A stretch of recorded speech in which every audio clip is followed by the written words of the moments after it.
You never know, them never know. Nigeria is gone. Nigerians, we don't enter one chance. And fraud. Watch this video to know. Today, one of these areas I found very shocking. You know, when I said I have not been interested in so many things because I'm so disappointed. But I decided that, look, let me go through the Electoral Act. And I found that whereas the last intervention we had here, we're discussing about section 60, subsection 3, where they provided a proviso that will undermine the 2027 official elections. I have now found a more dangerous 3 provisions, and I put them out so that I think that Nigerians can read it, they can see it before any comment. First, let's go to section 63. Now, section 63, which I just discovered, they have now reintroduced something very terrible. You can see it there. That ballot paper that will be used for the 2027 election, that does not bear the official security features of INEC, should be accepted by presiding officer. You can read it there. That where the returning officer satisfied, the word satisfied, that was contained in section 49 of the 2010 Act that took us 20 years until 2022 to remove, because what is the objective condition to determine what satisfies a presiding officer? The presiding officer has now been given the discretion to now accept ballot paper, notwithstanding the absence of the official mark, and to count that ballot paper. What that means is that before this election, politicians who now have access to the the security features of INEC ballot, they are going to produce their ballot papers. They are going to print their own ballot paper that have to be accepted. This is dangerous, as put in the Electoral Act.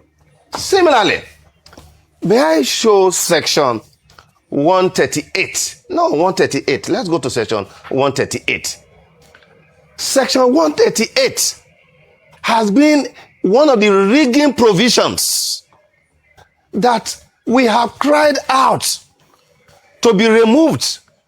As a matter of fact, you remember that in 2019, in this current republic, under Buhari was the only time that there was no Electoral Act passed. Because when we made that recommendation that this thing should be removed, this section should be removed, you remember that it was rejected. And what the section says? Grant of final petition.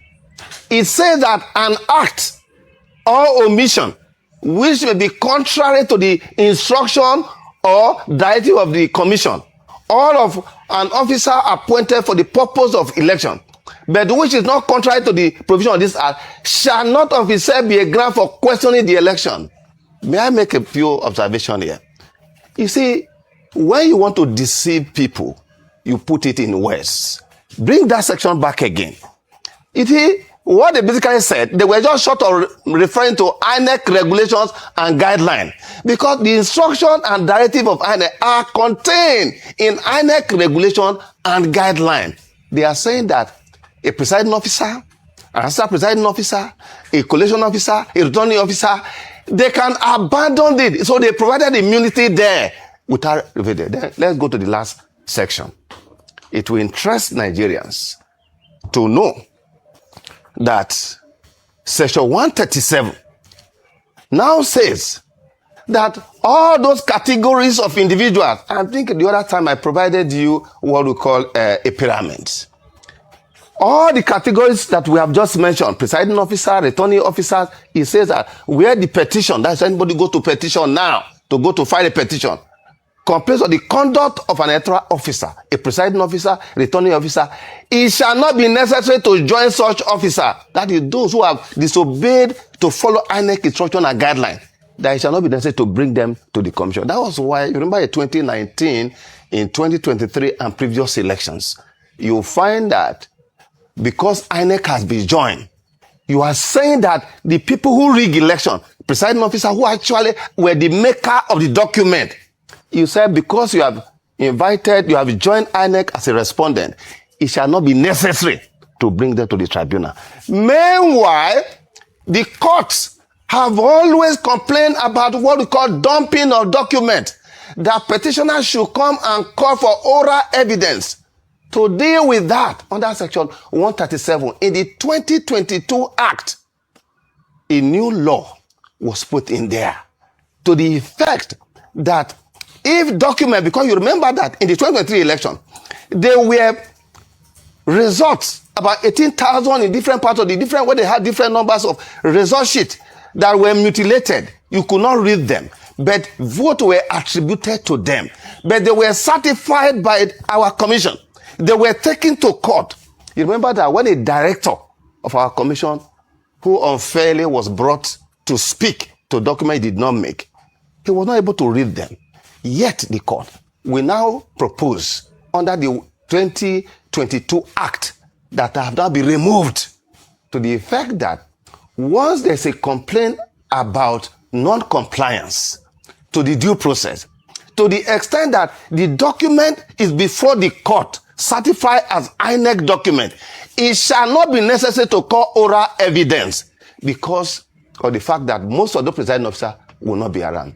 Dr. Abati, as we speak, this provision that I have outlined, particularly, it means that at the level of the balloting, it has been sabotaged to the extent that ballot papers, you can now going to have ballot box stuffing, people are going to produce their ballot paper. Remember, in 2019, in 2 states, one in the southeast, one in the south-south, some unscrupulous members of our commission gave the serial number, gave the security features of ballot papers to politicians.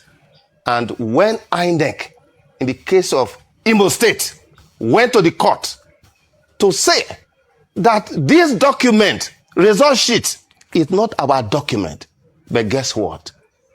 The court, tribunal, upheld a forged document. This is where the role of the judiciary comes in. And this is where I am worried. When Dr. Abayu said, I have been, see, my clarion call since 2010 when I came to the commission has always been on the basis of my experience as a young man who had my first school in Ondo State. When Fagbengbe was killed because of the outcome of election. And that's why I've always called on my constituents to say that our legal profession is not just to make a living. We have a special role to play in the life of a society. And that is why if Hussaini and Dr. Abadi, you have a problem, you come to us as lawyers. When you have a problem between yourself and government, you come to us as a lawyer. And that the lawyer, the judiciary, must be the last line of defense of democracy and the rule of law. But that has not happened historically and unfortunately. If truly you pass through school and school passed through you, you are a learning person, a lecturer, a professor, a son, or a lawyer, or somebody who don't pass through, don't enter Nigerian school, go through all this stress to gain your certificate. Somebody like Tinubu and Akpabio now manipulated electoral law that you cannot use certificate forgery to challenge them. And all these people call themselves Lele that are looking. You are part of the problem. You are the real problem. It's not Tinubu, it's not Akpabio. If somebody can tell you that you cannot challenge him, somebody who has forged election, certificate, and you are mute, you didn't say, you are sitting on the fence, you are fully in support of that. On a norm, this country, they suppose don't shut them down with all this rubbish way Tinubu and Akpabio they do so. And you will now be telling us you are standing on a mandate of fraudulent mandate.